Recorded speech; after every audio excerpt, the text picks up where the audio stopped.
what's up, guys? It's Claudio here, and we're at Harlem Fixed Gear Criterium in New York City. Man, I was excited. I've never done this. And this was an open field, so you had cat 1, 2, 3, 4s and the women all mixed up in there. And the first lap was really hot. I mean, this was spicy, and I was getting gapped already. I knew there was gonna be some hammering, and I was kind of freaking out here. A lot of gaps are gonna be opened up during the first lap, and you have to make sure that you're with the front group. And when it splits, which it will, you have to be on top of it, following the good wheels, making sure that you are not getting left behind. It's so easy with these kinds of fields. I mean, this was a hard race. There was a lot of really strong riders in here. You can tell I'm really hustling. I'm trying to get up there.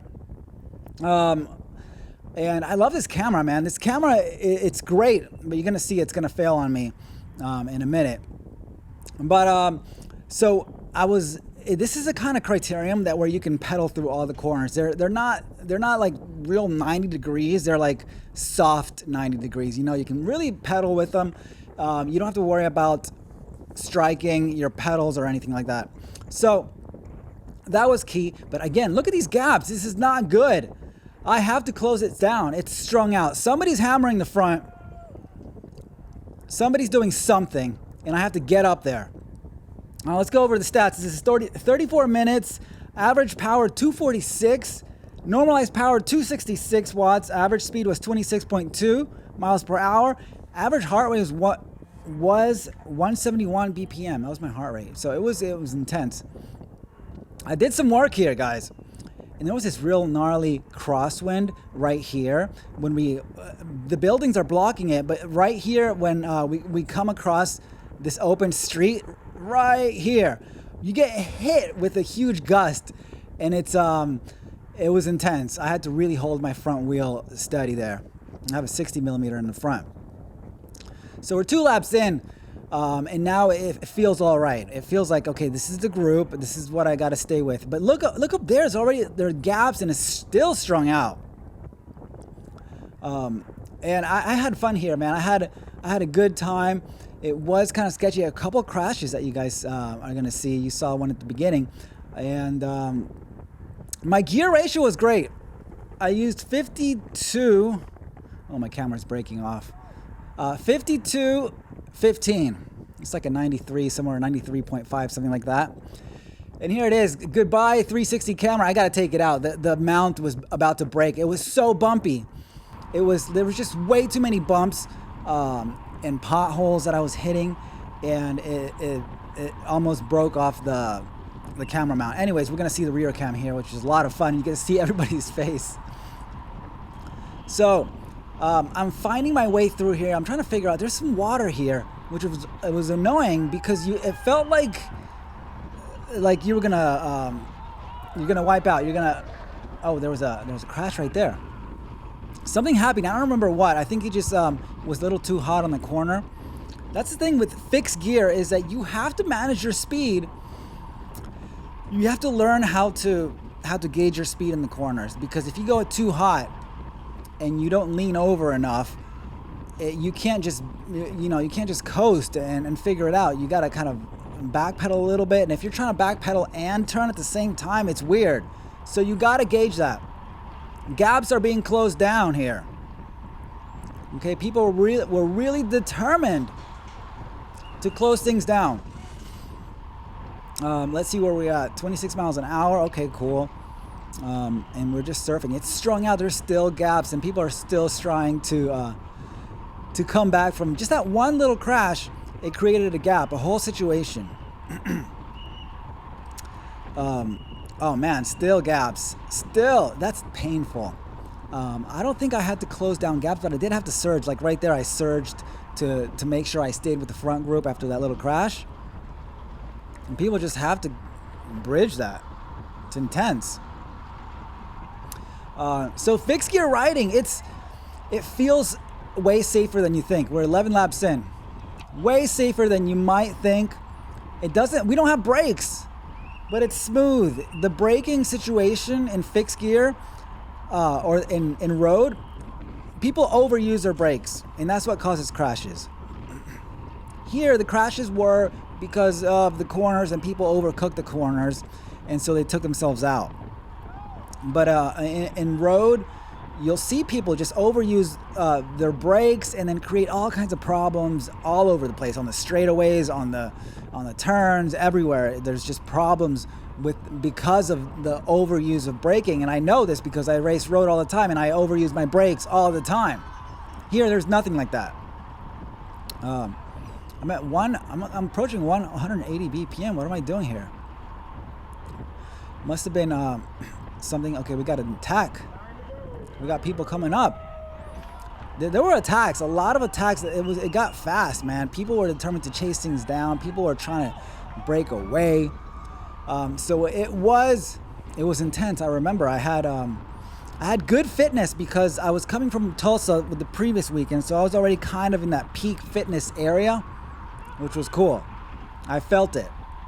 I felt like I could hang, but at some point, man, I was really in the red. Let's see what's happening here. We're coming into the corner. Oh man, that was hard to watch. That's just so scary to see a bike and a person go into the barriers like that. He was fine. He walked away. His bike got kind of messed up a little bit, but look at this gap. You know, this is also painful. And that was just from overcooking the corner. It happens. You don't gauge it, and in your speed, you might be going in too hot. And look at this. Man, this is painful though. Just watching them close this gap, and I had to close the gap in front of me to stay relevant. You can tell my heart rate is at 183 at 184. And now they close it down. But man, that cost them a match for sure. It cost them something. And now we're all back together. Every time you see a crash like that, man, it rattles you. It's like, oh my God, that could have been me. And look at my heart rate. It's just dropping. That's fitness right there. That's how you know you're fit. It just drops quickly. And I'm already in the 170s, low 170s. Bam, I'm back. I'm recovered. In half a lap, I'm back. I was in the red back there, man. So this is manageable. I love it. I love having fitness. If I didn't have this fitness, if this were like in March, forget it. That gap would have ruined me. My heart rate would have been through the roof, and I wouldn't be able to recover. And done. So guys, this is 2 laps to go. We're gonna watch the last 2 laps. Heart rate is good. By the way, in track cycling, especially in a velodrome, you're not allowed to use your Garmin on your bike where you can see it. So you put it in the back. Garmin is in the back. You can see a lot of people also. I think here they might even let you put the Garmin in the front because it's kind of like a road race, but generally speaking, you put it in your pocket or you put it behind you in your seat. There's like a way to mount it. You don't want to be looking down at your Garmin in a race like this, trust me. It's just so much going on. And without braking, it's just much safer. So I had no idea about my numbers. I'm just looking at it right now. I'm following along.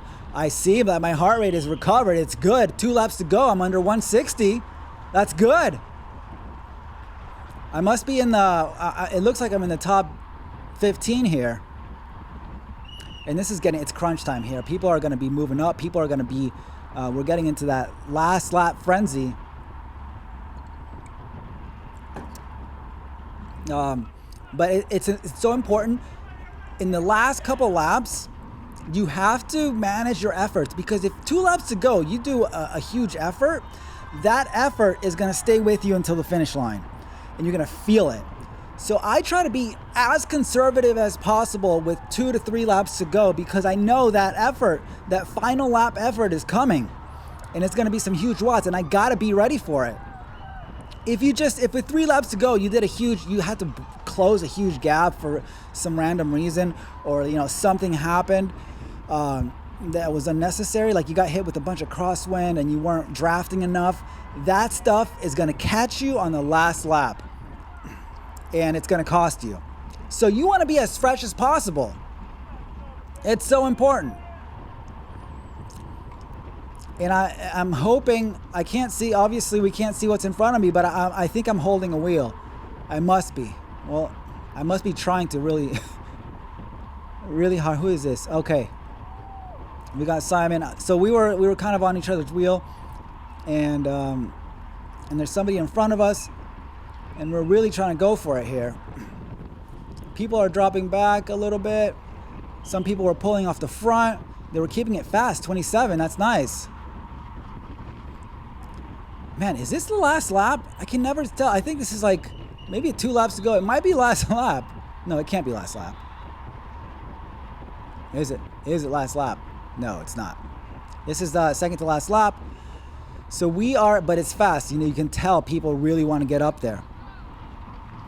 And now we're coming up on 1 lap to go. And we're moving up. And everybody is getting ready for that final lap. Man, I'm doing some watts here. What's going on? Somebody attacked and I had to cover it. Okay, Phil was up there. And I better be riding a wheel right here. I better be surfing. But man, look at my watts. Oh my God. You know what I mean? This is last lap watts. You need to be able to do like 400, 500 for 5 seconds to close things down, to keep things fast. And my heart rate is through the roof. Wow. We're moving here. That's why you got to be conservative with 2 to 3 laps to go. Because this is coming, guys. Look, I'm just seeing 500s, 4 or 500s. And I really need to push. We're going 30 miles an hour, and this is truly last lap kind of vibes here. Man, everybody, it's just so crazy out there, and it's getting strung out. I forgot who's pulling. I think maybe Bud is pulling. Oh yeah, he closed. He was pulling hard. So Bud is in front of me. Oh, there's a huge gap in front of him, and he's trying to close it. And now this guy, the automatic hearts goes, and then I try to follow him, and I need to ride. And that was Bud. He's getting kind of wiped out because he had to pull that whole last lap. And this is it, the final straightaway. Let's go, Claudio! Push, push! Let's go! Oh man, can I pass him? Keep it going! Oh my God. He's gonna get me at the line. No. Oh man, it was a photo finish, guys. Check it out. I got him. I kept that. I got 7th. Man, just by a tire width, I kept my position there. Really exciting, guys. Thank you so much for watching. Subscribe for more videos like this. Follow me on Instagram. Follow my stories. I post everything on there. And I'll see you on the next one. Peace.